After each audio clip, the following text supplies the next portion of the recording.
हामी सबैले बल गर्दा हेर्नु होला आउने निर्वाचन यो पार्टी अरूले त अहिले पत्याउँदैन। हिजो जनयुद्ध गर्दा यसले अब 2-4 महिनामा सिद्धिन्छ भन्थे हामीलाई। कसैले यो जनयुद्ध टिक्छ र शक्ति बन्छ भन्न ठान्दैनथे। अहिले म नाम लिन्न, तपाईहरु सबैले सुन्नु भएकै छ। म के देख्छु भने यो पार्टी फेरि 1 नम्बर पार्टी बन्छ। अहिले प्रतिगमन विरोधी आन्दोलन पनि हामीले सडकबाट प्राप्त गरेको सफलता हो भने भोलि संविधान संशोधनको लागि जरुरी पर्यो भने हामी सडकमा जान्छौँ। नेपाली जनतालाई गएको 5-7 महिनाको आन्दोलनबाट के थाहा भएको छ भने माओवादी नै रहेछ देशभक्त, साँच्चै देशलाई माया गर्ने पार्टी। आज हेर्दा हामी व्यक्तिगत पदको निम्ति, व्यक्तिगत प्रतिष्ठाको निम्ति, व्यक्तिगत स्वार्थको निम्ति अलि बढी नै चाहिँ हाम्रो लगाव जस्तो देखिने अनि गुट बनाउनेतिर हामी अलिअलि बिग्र्यौँ कि भनेर हामीले ठानेको जनता बिग्रेको होइन, ग्राउन्ड लेभलको कार्यकर्ता बिग्रेको पनि होइन। बिग्रेको हामी अलि माथि आएका नेताहरू हो। चाहे त्यो उत्पीडित वर्ग, जाति, क्षेत्र, लिङ्ग, समुदायको अधिकार र पहिचानसँग सम्बन्धित कुरा होस्, यी विषयहरूमा संविधान संशोधन गर्दै परिमार्जन गर्दै जानुपर्छ भन्ने कुरा हामीले भनेका छौँ। कमरेड पोस्टबहादुर बोगटीको बारेमा मलाई लाग्छ यहाँ उपस्थित सबै कमरेडहरूलाई राम्रोसँग थाहा छ। हामीले उहाँको निधनबाट पुगेको क्षति पार्टीलाई, कम्युनिस्ट आन्दोलनलाई र देशकै राजनीतिक आन्दोलनलाई अपूरणीय क्षति पुगेको कुरा उहाँको निधनको लगत्तै पछि आयोजित कार्यक्रमहरूमा विस्तारपूर्वक चर्चा गरेका थियौँ। हाम्रो पार्टीले मात्रै होइन, कमरेड पोस्टबहादुर बोगटी त्यस्तो व्यक्तित्व हुनुहुन्थ्यो। सिङ्गै राष्ट्र, सबै राजनीतिक दलका नेता कार्यकर्ताहरू, आम नेपाली जनता, श्रमजीवी जनताहरू र देशभित्र मात्र होइन देश बाहिरका पनि सामाजिक क्रान्ति रूपान्तरणको निम्ति, न्याय, समानता र स्वतन्त्रताका निम्ति लड्ने विश्वभरिकै क्रान्तिकारीहरूले पनि उहाँलाई उच्च सम्मान व्यक्त गरेको र ठुलो क्षति महसुस गरेको कुरा हामीले चर्चा गरेका थियौँ। अब यो कोठामा अहिले गएको 2 महिनामा हामीले त्यस्ता कमरेडहरूको स्मृति दिवस मनाएका छौँ। संस्थापक कमरेड नरबहादुर कर्माचार्य, जो जीवनभरि पार्टी र क्रान्तिको निम्ति समर्पित हुने एउटा अभिभावकको रूपमा हामीले उहाँलाई सम्मान गर्यौँ। त्यसको लगत्तै पछि हामीले कमरेड रामवृक्ष यादव, तराई मधेसबाट विकसित भएको एउटा त्यस्तो व्यक्तित्वको बारेमा र उहाँको शहादतको बारेमा हामीले यहाँ विचारहरू व्यक्त गर्यौँ, उहाँलाई श्रद्धा सम्मान प्रकट गर्यौँ। त्यस्तै हामीले जनयुद्धका सबभन्दा उच्च तहका शहीदका रूपमा कमरेड सुरेश वाग्ले बासुलाई हामीले सम्मान गर्यौँ र आज हामी कमरेड पोस्टबहादुर बोगटीलाई श्रद्धा र सम्मान व्यक्त गर्दैछौँ। मैले धेरैचोटि भनेको छु, कमरेड पोस्टबहादुर बोगटी भित्र एउटा विशिष्ट गुण क्षमता थियो जो सबैमा चाहिँ हुन सक्दो रहेनछ। मैले अहिले लामो व्याख्या नगरिकन यहाँ अघि आयो पनि छोरी र कमरेडको हैसियतले प्रभाले केही कुरा बडो सान्दर्भिक रूपमा र सटिक रूपमा पनि यहाँ प्रस्तुत भएको छ। उहाँ सरल त हुनुहुन्थ्यो नै, समर्पित हुनुहुन्थ्यो, निष्ठावान हुनुहुन्थ्यो र उहाँको भूमिका जहिले पनि संयोजनकारी, सकारात्मक र रचनात्मक भूमिकामा हुनुहुन्थ्यो।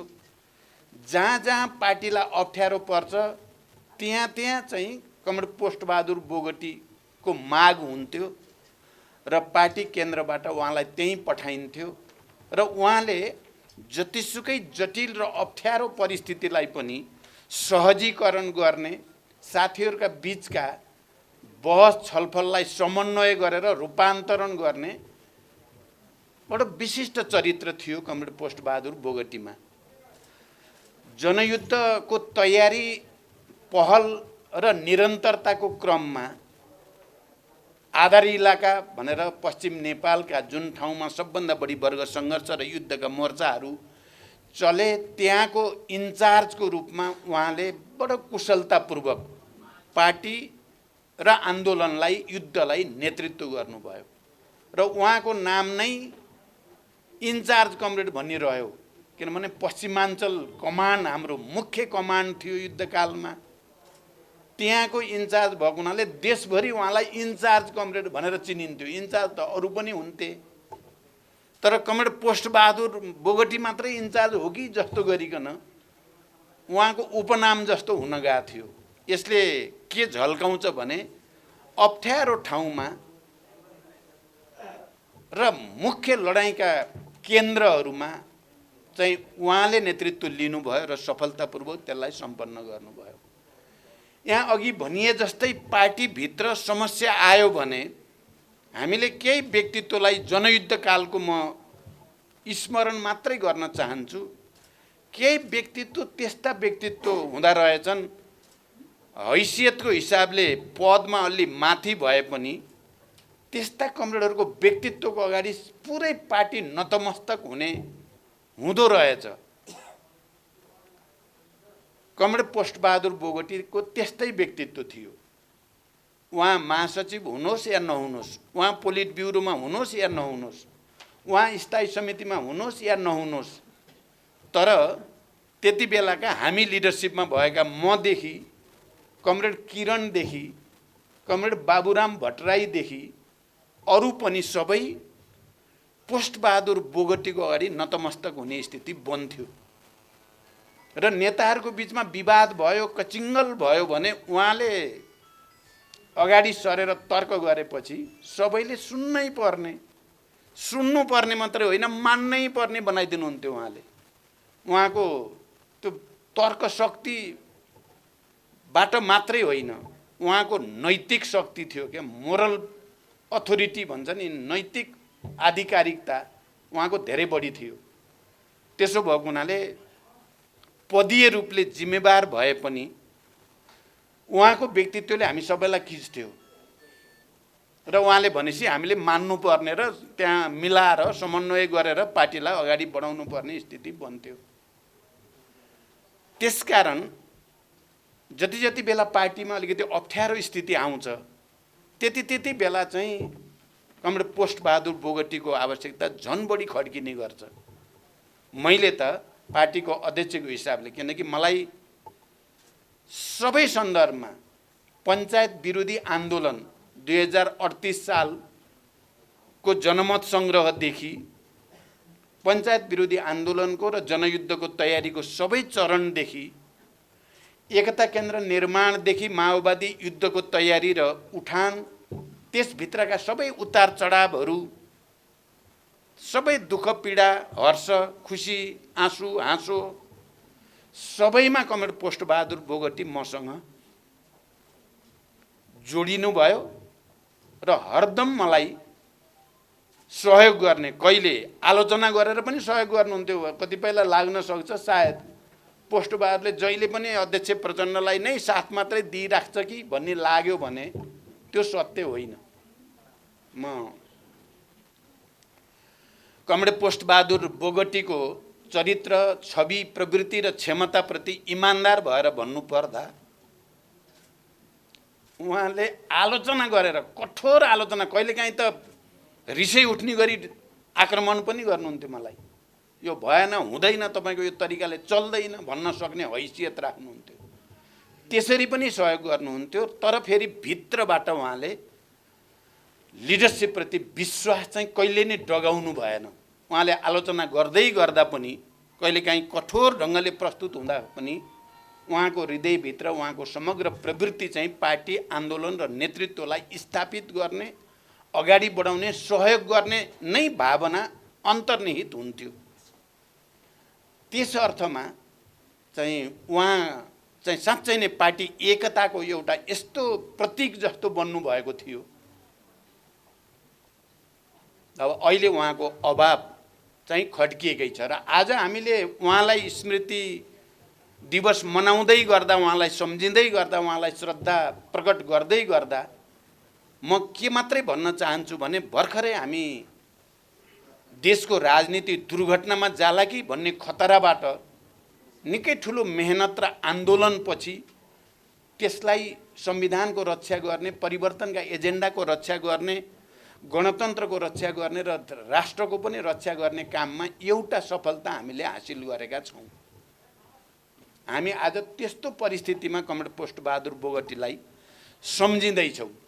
झन्डै झन्डै प्रतिगमनमा जाने हो कि देश, झन्डै झन्डै प्रतिक्रान्ति भएर क्रान्तिका सबै उपलब्धिहरू धरापमा पर्ने हुन् कि भन्ने परिस्थितिबाट हामीले जोगाएका छौँ, नेपाली जनताले जोगाएको छ। त्यस्तो परिस्थितिमा अर्को हाम्रो पार्टी यो बीचमा कहीँ न कहीँ आफ्नो उद्देश्यबाट, आफ्नो हिजोको विरासतबाट विचलित जस्तो भएको छ। धेरै प्रयोगहरू भए, त्यतापट्टि म जान्न अहिले, तर हामी हिजो जसरी वर्गको निम्ति, उत्पीडित जाति समुदायको निम्ति सम्पूर्ण रूपले समर्पित भएर आफ्नो व्यक्तिगत हित र स्वार्थलाई त्याग गरेर बलिवेदीमा होमिन हामी हिँड्थ्यौँ र हाम्रो प्रतिस्पर्धा अप्ठ्यारो काम मैले पाऊँ भन्नेमा हुन्थ्यो। लडाईँको मोर्चाको अग्रपङ्क्तिमा म जान पाऊँ भन्ने हुन्थ्यो। कार्यकर्तामा प्रतिस्पर्धा, नेतामा प्रतिस्पर्धा, र पूर्वको पश्चिम, पश्चिमको पूर्व, पहाडको तराई, तराईको पहाड, एउटा नयाँ राष्ट्रिय एकता र राष्ट्रिय भावना र मनोविज्ञानको विकास गर्न त्यति बेला हाम्रो बीचमा प्रतिस्पर्धा हुन्थ्यो। हामीले त्यसै गऱ्यौँ पनि। तर आज हेर्दा त्यस्तो छैन। आज हेर्दा हामी व्यक्तिगत पदको निम्ति, व्यक्तिगत प्रतिष्ठाको निम्ति, व्यक्तिगत स्वार्थको निम्ति अलि बढी नै चाहिँ हाम्रो लगाव जस्तो देखिने, अनि गुट बनाउनेतिर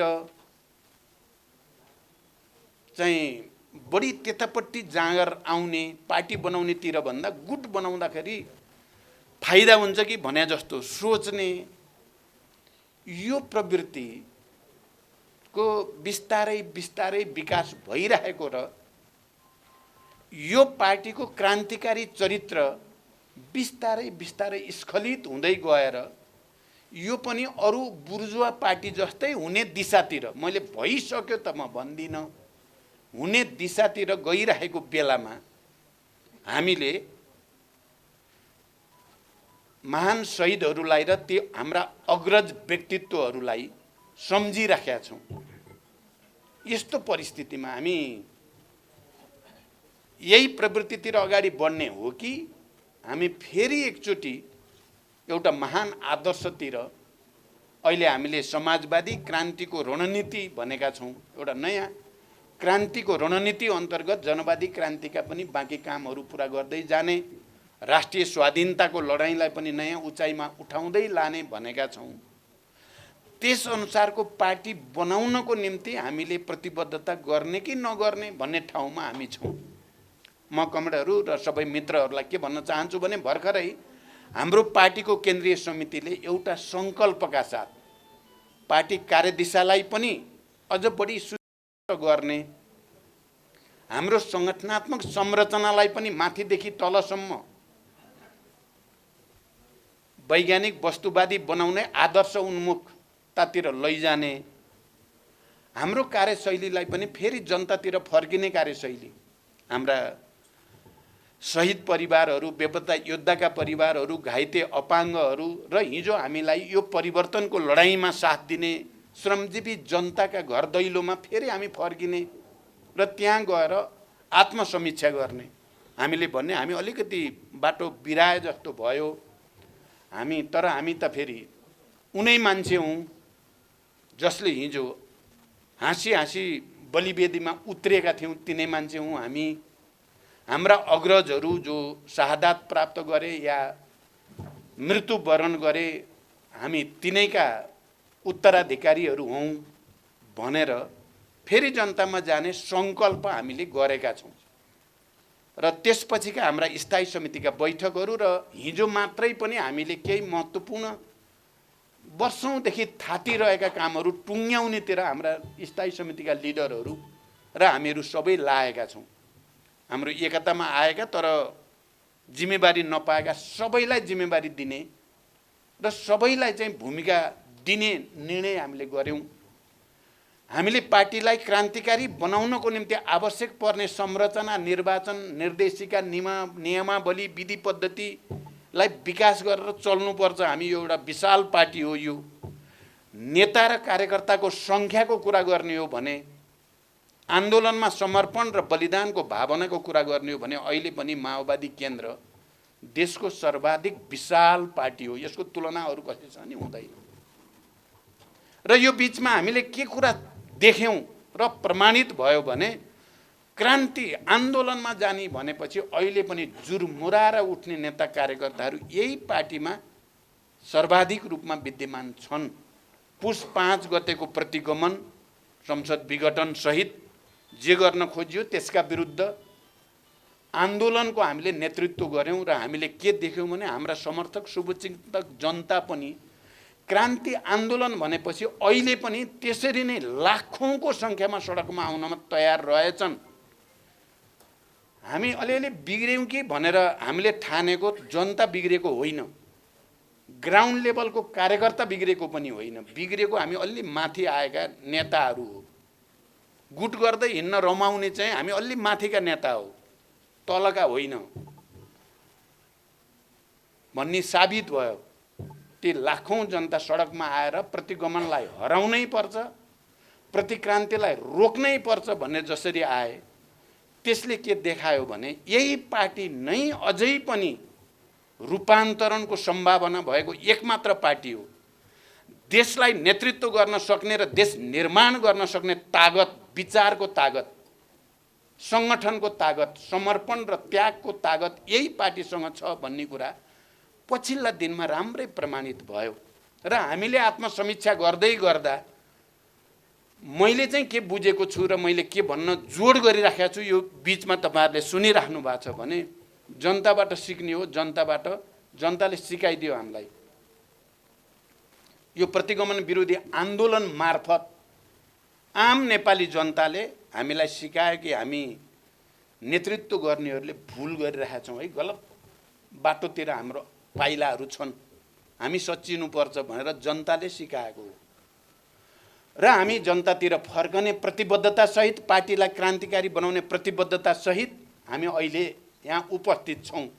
र मैले भने त्यसपछिका हाम्रा सबै बैठकहरू अलिक गम्भीर ढङ्गले पार्टी पुनर्निर्माणको, पार्टीलाई क्रान्तिकारी रूपान्तरण गर्ने र नेपाली जनताले आशा अपेक्षा गरे अनुसार त्यसलाई पुरा गर्ने उद्देश्यका साथ हामी समर्पित हुनुपर्छ, त्याग गर्नुपर्छ भन्नेमा हामी आइपुगेका छौँ। फेरि म कमरेड पोस्टबहादुर बोगटी जस्ता एउटा आदर्श व्यक्तित्व, राष्ट्रिय व्यक्तित्वलाई स्मरण गर्दै गर्दा म तपाईँहरू सबै कमरेडहरू र देशभरि यो कार्यक्रम सुनिराख्नुभएका कमरेडहरू र आम जनतासँग अपिल गर्न चाहन्छु।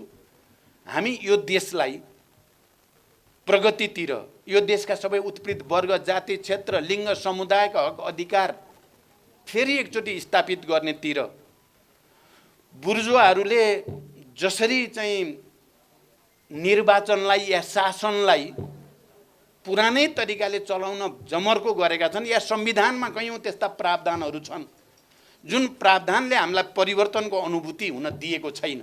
चाहे त्यो निर्वाचन प्रणालीको कुरा होस्, चाहे त्यो शासकीय स्वरूपको कुरा होस्, चाहे त्यो उत्पीडित वर्ग, जाति, क्षेत्र, लिङ्ग, समुदायको अधिकार र पहिचानसँग सम्बन्धित कुरा होस्, यी विषयहरूमा संविधान संशोधन गर्दै, परिमार्जन गर्दै जानुपर्छ भन्ने कुरा हामीले भनेका छौँ। हामीले अलिक बढी जोड गरेर आजभोलि भन्न थालेका छौँ। यो हामीले अहिले मात्रै चाहिँ ज्ञान प्राप्त गरेको त होइन। हामीले संविधान बनाउने बेलामा पनि हामीले रिजर्भेसन राखेका छौँ। त्यो समय यतिले मात्रै पुग्दैन, नेपाली जनता मुक्त हुँदैन यतिले। नेपाल राष्ट्र चाहिँ जुन गतिमा अगाडि बढ्नुपर्ने हो यतिले पुग्दैन। तर अहिले हामी संविधान हुँदै नहुनुभन्दा हुन आवश्यक देखेर सम्झौता त गर्छौँ, तर यो विषयमा हाम्रो मतभिन्नता छ भनेर संविधान सभामा नोट अफ डिसेन्ट, रिजर्भेसन राखिएको छ। निर्वाचन प्रणालीको बारेमा पनि, शासकीय स्वरूपको बारेमा पनि, उत्पीडित वर्ग समुदायको हक अधिकार र पहिचानको बारेमा पनि, राष्ट्रिय एकताको बारेमा पनि, संघीयताको बारेमा पनि। त्यसकारण हामीले संविधान संशोधन, मैले त दोस्रो पटक प्रधानमन्त्रीको हैसियतले 2 पटक संविधान संशोधन आवश्यक छ भनेर संशोधन प्रस्ताव संसदमा दर्ता पनि गराएको हो र प्रतिगामी र अलि दक्षिणपन्थीहरूको कारणले त्यो संशोधन त्यति बेला सम्भव भएन। हाम्रो कोसिस छ संविधान संशोधन गर्दै यसलाई परिमार्जन गर्दै जनताको र राष्ट्रको आवश्यकता अनुसार अगाडि बढियोस् भन्ने हाम्रो चाहना छ। शान्तिपूर्ण रूपले बहसकै तरिकाद्वारा जाओस् भन्ने नै हामी चाहन्छौँ।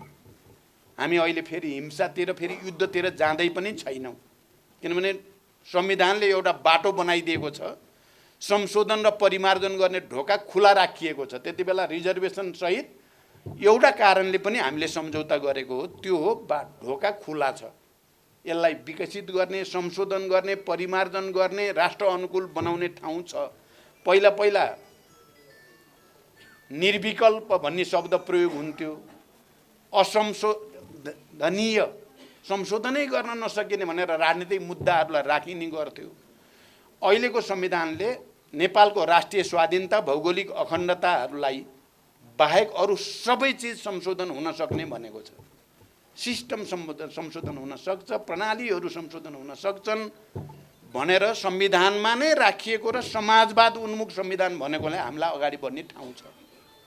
तर म आज कमरेड पोस्टबहादुर बोगटीलाई जो सकारात्मक र रचनात्मक ढङ्गले रूपान्तरणको अभियानमा निरन्तर लाग्नुभयो, उहाँलाई सम्झिँदै गर्दा जरुरी पर्यो भने हामी सडकमा जानुपर्ने पनि हुनसक्छ। यो विकृत बुर्जुवा प्रणालीलाई बदल्नको निम्ति हामी सडकमा जानुपर्ने पनि हुनसक्छ। तर हाम्रो कोसिस सकेसम्म राजनीतिक दलहरूको बिचमा संवाद, सहमति, समझदारीबाट संविधान संशोधन गर्दै जानेमै हाम्रो जोड छ। अहिले जरुरी पर्यो भने हामी फेरि एकचोटि, किनभने हामीले जति पनि सफलता प्राप्त गरेका छौँ सडकबाट प्राप्त गरेका छौँ। हिजो युद्ध भनेको पनि सडकै हो। अहिले प्रतिगमन विरोधी आन्दोलन पनि हामीले सडकबाट प्राप्त गरेको सफलता हो भने भोलि संविधान संशोधनको लागि जरुरी पर्यो भने हामी सडकमा जान्छौँ। म यो कुरा सबै कमरेडहरूलाई विचार गरिराख्न, चिन्तन गरिराख्न म अपिल गर्न चाहन्छु। कमरेड पोस्टबहादुर बोगटी पार्टी र राष्ट्रको एउटा चाहिँ त्यस्तो व्यक्तित्व, एउटा सामान्य किसान परिवारबाट जन्मेको, धेरै डिग्री सिग्री लिएको पनि होइन, धेरै छक्का पन्जा गर्ने मान्छे पनि होइन, बडो सरल, सबैसँग मिलनसार। तर त्यस्तो राष्ट्रिय व्यक्तित्व सबै झुक्नु पर्ने हुँदो रहेछ त, हुँदो रहेछ नि त, त्यस्तो व्यक्तित्व हुन सक्दो रहेछ नि त। यति भनिसकेपछि म के भन्न चाहन्छु, उहाँ त्यति मात्रै होइन, उहाँ छोराछोरीको असाध्य राम्रो पिता र साथी पनि, बाउ र साथी पनि, परिवारको चाहिँ असाध्य मिलनसार श्रीमान पनि। हामी सबैका परिवारको, फेरि उहाँको आफ्नै छोराछोरी र परिवारको मात्रै होइन, हामीहरू लिडरहरूका प्राय सबैका र कार्यकर्ताका परिवारको पनि उहाँ अभिभावक हुनुहुन्थ्यो। बडो विचित्र। उहाँ आउनुभयो घरमा भनेपछि खुसियाली, सबैमा एउटा आनन्दको सञ्चार हुने, त्यो बनाउन सक्ने क्षमता थियो पोस्टबहादुर। र सबैका परिवारले, नेताहरूको आज खास गरी पोस्टबहादुरसँग सबै कुरा भन्न सक्थे। अरूसँग, मसँग बरु सबै कुरा सबैले भन्न डराउँथे। पोस्टबहादुर आउनुभयो भनेपछि सबै आफ्नो घरभित्रका यो छ, छोरीको यस्तो, छोराको यस्तो आदि इत्यादि। त्यही कारण उहाँ त्यो असल अभिभावक, पिता, साथी, जे भने पनि त्यस्तो पनि हुनुहुन्थ्यो। त्यहाँदेखि यी सबै गुणहरूलाई स्मरण गर्दै हामी पार्टी पुनर्निर्माणको एउटा महाअभियानतिर जान खोजेका छौँ। हामी रूपान्तरण, क्रान्तिकारी रूपान्तरणको एउटा अभियानतिर जान खोजेका छौँ। त्यसमा हामी सबैले एकचोटि गहिरो चिन्तन गरेर आफूलाई, किनकि यो बिचमा हामीले 8-10 वर्ष अरूलाई गाली गरेर बढी बिताइयो क्या, त्यसले बिगार्यो, उसले बिगार्यो भनेको छ, कोहीले नेता अब प्रचण्ड सिद्धियो, अब त्यसले केही नै गर्न सक्दैन भनिदिया छ। अर्कोले यो गुटबाज भयो भनेर उसलाई गाली गरेको छ, धेरै गरियो। अब चाहिँ आफैलाई एकछिन गाली गरौँ, आफैलाई मैले बिगारेँ भन्नेबाट सुरु गरियो भने यो पार्टी बन्छ। म चाहिँ सच्चिनुपर्छ भन्नेबाट सुरु भयो भने हामी सबैले आफ्नो आत्मसमीक्षा गर्ने र आफूलाई बदल्न सुरु गर्न थालियो भने चाहिँ पार्टी फेरि बदलिन्छ र एउटा महान पार्टी फेरि पनि हुन्छ। र म के देख्छु अन्तिममा भने हामी सबैले बल गर्दा हेर्नु होला, आउने निर्वाचन यो पार्टी अरूले त अहिले पत्याउँदैन। हिजो जनयुद्ध गर्दा यसले अब 2-4 महिनामा सिद्धिन्छ भन्थे हामीलाई। कसैले यो जनयुद्ध टिक्छ र शक्ति बन्छ भन्न ठान्दैनथे। अहिले म नाम लिन्न, तपाईँहरू सबैले सुन्नुभएकै छ। शान्ति प्रक्रिया आएपछि यो पार्टी चुनावबाट देशकै सबभन्दा ठुलो पार्टी होला भनेर चाहिँ यो मेन स्ट्रिमका पार्टी नेता संरचना कसैले पत्याउँदैन थियो। यो हुँदैन, यो कतिले त 5-7 सिटभन्दा बढी आउँदैन भन्थे। त्यति बेला जति बेला रापताप थियो जनयुद्धको, भर्खर शान्ति प्रक्रियामा आएको। मलाई अहिलेका धेरै नेताहरूले भन्ने गर्छन् क्या, जनता कस्तो थियो प्रचण्डलाई देख्न मात्रै पाए, छुन एकचोटि पाएदेखि त भने जस्तो थियो। तर यो देशका अरू मेन स्ट्रिमका पार्टी र नेताहरू चाहिँ बन्दुक देखाएर तर्साएर मात्रै यिनीहरूले अलिअलि मान्छे देखाएका हुन्। बन्दुक चाहिँ थन्काइदिएपछि यिनको देखिन्छ। कोहीले 10-20 सिटभन्दा आउँदैन भन्ने, कोहीले 5-7 सिटभन्दा आउँदैन भन्ने। आउँदा त छप्पर फारेर आयो नि हाम्रो। हेर्नु होला कमरेडहरू, अहिले हामीले जो सङ्कल्प केन्द्रीय समितिबाट लिएका छौँ, अब देशभरि सम्मेलन गर्दै राष्ट्रिय सम्मेलनमा पुगेर सबै विचार पनि संश्लेषण गर्ने, सङ्गठनको संरचना पनि चुस्त दुरुस्त बनाउने, सबैलाई जिम्मेवारी दिने र अनि देशभरि फेरि एउटा अभियानको रूपमा जाने भनेका छौँ। म के देख्छु भने यो पार्टी फेरि 1 नम्बर पार्टी बन्छ। नेपाली जनतालाई गएको 5-7 महिनाको आन्दोलनबाट के थाहा भएको छ भने माओवादी नै रहेछ देशभक्त, साँच्चै देशलाई माया गर्ने पार्टी, सङ्घीय लोकतान्त्रिक गणतन्त्रलाई माया गर्ने पार्टी चाहिँ माओवादी मात्रै रहेछ भन्ने थापित भएको जनताले बुझेका छन्। हामीले त्यो कुरालाई डरोसँग तल पुर्याइदिने हो भने हामी आउँछौँ र हामीले देशको नेतृत्व गर्ने स्थिति बन्छ। हामीले राम्रोसँग देशको नेतृत्व गर्न नपाई बित्यो गयो यो चाहिँ गएको 15 वर्ष। नपाई हुन त 2 चोटि सरकारको नेतृत्व नै भयो, मन्त्री पनि पटक भयो। हामी झन्डै 100 जना हाम्रा कमरेडहरू मन्त्री भइयो। 100 जना, त्यो सबभन्दा धेरै मन्त्री बनाउने पार्टी पनि हाम्रै पार्टी भएछ क्या यति छोटो समयमा। यति धेरै मन्त्री बनाइयो क्या। अहिले हामीले जे सङ्कल्प गर्दैछौँ र कमरेड पोस्टबहादुर बोगटीको चाहिँ स्मृति दिवसमा जे कमिटमेन्ट हामी गर्दैछौँ, त्यसमा हामी सबै इमान्दार हुने, हामी 1 नम्बरमा आउन कसैले रोक्नै सक्दैन। त्यसमाथि हामी मित्रहरूको खोजीमा पनि छौँ। फेरि कहीँ यो देशमा प्रतिक्रान्ति हुन नपाओस्, प्रतिगमन हुन नपाओस् भनेर संविधानको पक्षमा, राष्ट्रियताको पक्षमा र गणतन्त्रको पक्षमा हुनेहरूसँग हामीले मोर्चा गरेका छौँ। जो गठबन्धन अहिले भएको छ त्यो गठबन्धनलाई नै हामीले बचाउनु छ, त्यसलाई लिएर जानु छ। त्यसो गर्यो भने गठबन्धनको तहबाट चाहिँ फेरि हामी 2/3 सरकार बनाउन सम्भावनाबाट हामी वञ्चित भएका छैनौँ कमरेडहरू। फेरि अब कहिल्यै हुँदैन के अरे भन्ठान्छन्, त्यस्तो हुँदैन। नेपाली जनताले कुरा बुझेको छ, खालि हामीले आफूलाई बदल्नु छ। त्यसकारण कमरेड पोस्टबहादुर बोगटीको यो स्मृति दिवसको दिन उहाँप्रति सच्चा श्रद्धाञ्जली भनेको हामीले सबैले आफूलाई बदल्ने र कमरेड पोस्टबहादुरलाई आदर्श मानेर आफू पनि त्यसरी नै पार्टी निर्माणमा, क्रान्ति निर्माणमा, सामाजिक रूपान्तरणमा, समन्वय र सहकार्यमा अगाडि बढ्यौँ भने राष्ट्र निर्माण गर्न सकिन्छ।